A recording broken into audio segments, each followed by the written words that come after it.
सुहृदं सुलभं सुखदं स्वनुजं च सुखाय ममोघशरम् अपहाय रघुद्वहमन्यमहं न कथञ्चन कञ्चन जातु भजे।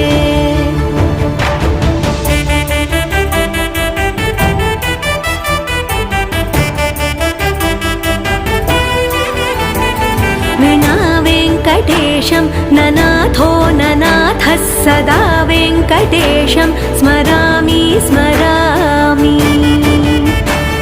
हरे वेङ्कटेश प्रसीद प्रसीद प्रियं वेङ्कटेश प्रयच्छ प्रयच्छ।